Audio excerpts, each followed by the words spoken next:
പ്രിയ ദൈവതിരുനാമത്തിന് മഹത്വം ഉണ്ടാവട്ടെ. കർത്താവിൽ അനുഗ്രഹിക്കപ്പെട്ട സഹോദരി സഹോദരങ്ങൾ,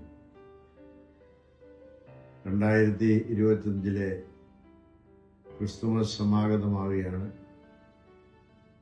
യേശു ക്രിസ്തുവിൻ്റെ ജനനം സർവ്വ മനുഷ്യർക്കും ഉണ്ടാകുവാനുള്ള മഹാസന്തോഷമായിട്ടാണ് അറിയിച്ചത്.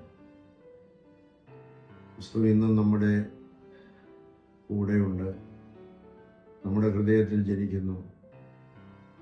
നാം മുഖാന്തരമായിട്ട് സർവ്വർക്കും സന്തോഷമുണ്ടാകും. പലതരത്തിലുള്ള ദുഃഖത്തിലും പ്രയാസത്തിലും കഴിഞ്ഞുകൂടുന്ന ജനങ്ങളാണ് ലോകത്തെമ്പാടുമുള്ളത്. യുദ്ധങ്ങളുടെയും മദ്യമയക്കുമരുന്നുകളുടെ ആധിക്യത്തിലും കഷ്ടപ്പെട്ട് വലയുന്നതായ അനേകം ആളുകളുണ്ട്. മാതാപിതാക്കളുണ്ട്, മക്കളെക്കുറിച്ച് വിലപിക്കുന്നവരുണ്ട്. അവരുടെ എല്ലാം സമാധാനമാണ് നമ്മുടെ ലക്ഷ്യം. അത്യുന്നതങ്ങൾ ദൈവത്തിന് മഹത്വം, ഭൂമിയിൽ ദൈവപ്രസാദമുള്ളവർക്ക് സമാധാനം എന്നതായ മാലാഖമാരുടെ പാട്ട് നമ്മുടെ ഓരോരുത്തരുടെയും പ്രവർത്തനങ്ങൾ മുഖാന്തരം ഉണ്ടാകണം.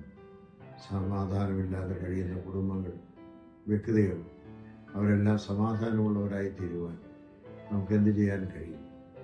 മറ്റുള്ള വേദനകളെ മനസ്സിലാക്കുന്നതിന്, അവരുടെ സഹാനുഭൂതിയുള്ളവരാകുന്നതിന് യേശു ക്രിസ്തു നമ്മോട് സഹാനുഭൂതി കാണിച്ചതുപോലെ കാണിക്കുവാൻ നമുക്ക് ഇടയാകണം. താഴ്ന്നവരെ ഉയർത്തുവാനും ഉയർന്നവൻ താഴെ ഇറങ്ങി വന്നതുപോലെ നമ്മൾ ഓരോരുത്തരും പ്രയാസങ്ങൾക്ക് അനുഭവിക്കുന്നവരുടെ ഇടയിലേക്ക് ഇറങ്ങിച്ചെന്ന് അവരെ ഉയർത്തുവാനുള്ള നമ്മുടെ ഉത്തരവാദിത്വം. ജാതിമതഭേദമന്യേ ഏവരെയും ദൈവസന്നിധിയിൽ സന്തോഷമുള്ളവരാക്കുവാനുള്ള ഉത്തരവാദിത്വം നമുക്കുണ്ടെന്നുള്ള കാര്യം ഈ സമയത്ത് ഓർപ്പിക്കുന്നു.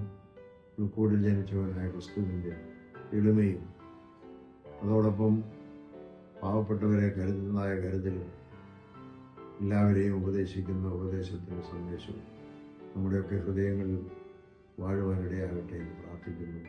ദൈവം നിങ്ങളെല്ലാവരെയും വാഴ്ത്തി അനുഗ്രഹിക്കും.